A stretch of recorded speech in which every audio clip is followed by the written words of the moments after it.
নমস্কার বন্ধুরা, বিদিশাস blogs and bytes চ্যানেলে আপনাদের সকলকে স্বাগত।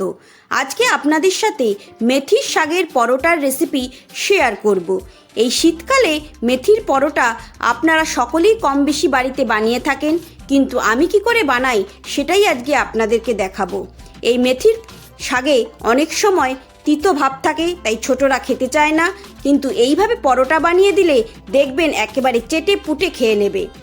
প্রথমেই আমি মেথির শাকগুলো ভালো করে বেছে নিয়েছি, মোটা ডাঁটগুলো বাদ দিয়ে দিয়েছি, আর ডগের দিকের পাতা আর এমনি পাতাগুলো নিয়ে নিয়েছি।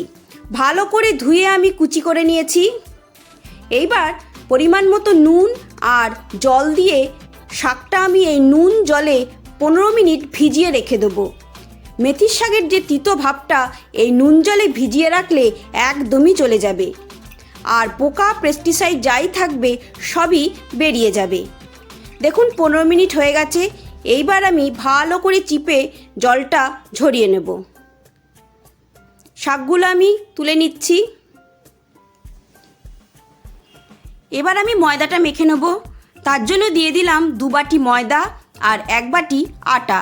আপনারা চাইলে পুরোটা ময়দাতেও করতে পারেন, আবার পুরোটা আটাতেও করতে পারেন। দিয়ে দিচ্ছি পরিমাণ মতো নুন,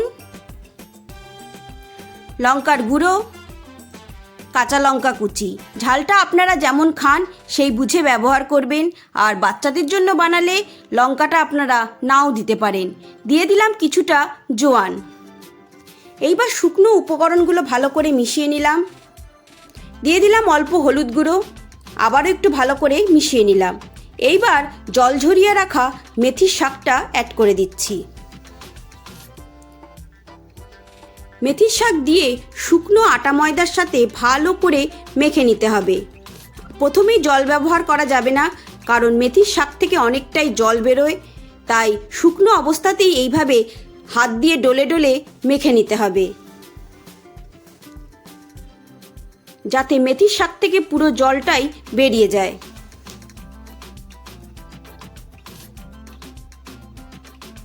দেখুন এইভাবে আমি চেপে চেপে ভালো করে মেখে নিচ্ছি। ভালো করে মেখে নেওয়া হয়ে গেছে। এইবার কিছুটা সাদা তেল দিয়ে আমি আরও 1 মিনিট মতো ময়াম দিয়ে নেব। আপনারা চাইলে এখানে সাদা তেলের বদলে ঘিও ব্যবহার করতে পারেন। ভালো করে ময়াম দিয়ে নিয়েছি। এইবার অল্প অল্প জল দিয়ে একটা ডো বানিয়ে নেব।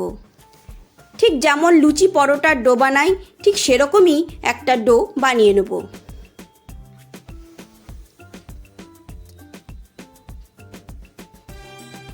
দেখুন ভালো করে মেখে নিয়েছি। এইবার ঢাকা দিয়ে 10 মিনিটের জন্য আমি রেস্টে রেখে দেবো।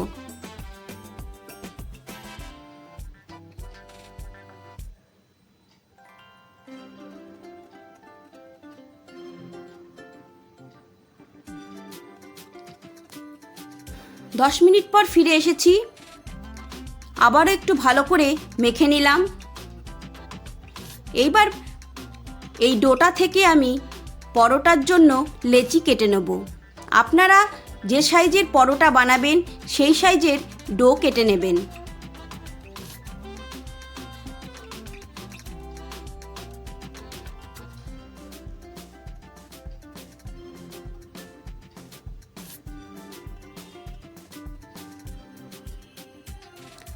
প্রথমেই আমি কিছুটা ময়দা ছড়িয়ে দিলাম। এইবার প্রথমে গোল করে আমি বেলে নেব।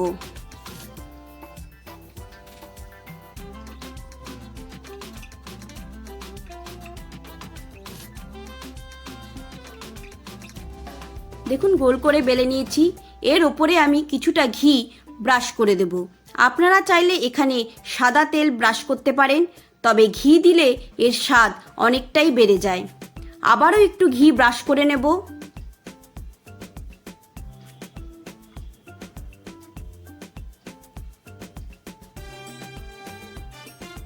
এইবার 3 কোনা করে আমি পরোটাটা বেলে নেব। আপনারা চাইলে যে কোনো শেপ দিতে পারেন, গোল চৌকো যে কোনো শেপের পরোটা বেলে নিতে পারেন। দেখুন আমাদের বেলা হয়ে গেছে।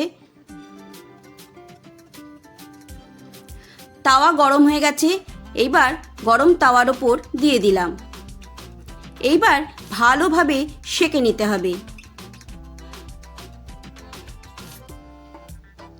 দেখুন এক পিঠ সেঁকা হয়ে গেছে, এবার উল্টে দিলাম, ওই পিঠটাও ভালো করে সেঁকে নিতে হবে। এইবার উপর থেকে আমি কিছুটা ঘি ব্রাশ করে দিচ্ছি। আপনারা চাইলে এখানে সাদা তেলও ব্যবহার করতে পারেন।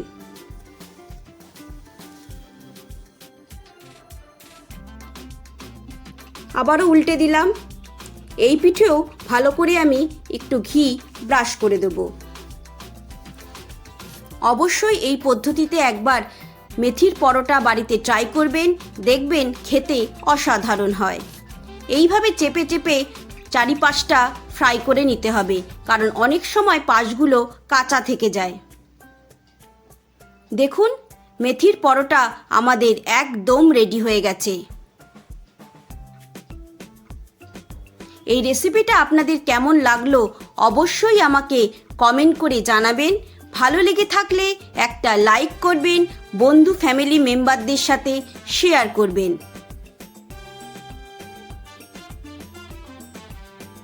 দেখুন মেথির পরোটা আমাদের রেডি। এই পরোটা আমি সস দিয়ে আর রায়তা দিয়ে পরিবেশন করেছি। আপনারা চাইলে যে কোনো সবজি দিয়েও পরিবেশন করতে পারেন। সবাই ভালো থাকবেন, সুস্থ থাকবেন। আবারও আপনাদের সাথে দেখা হবে নতুন রান্নার একটা রেসিপি নিয়ে। ধন্যবাদ।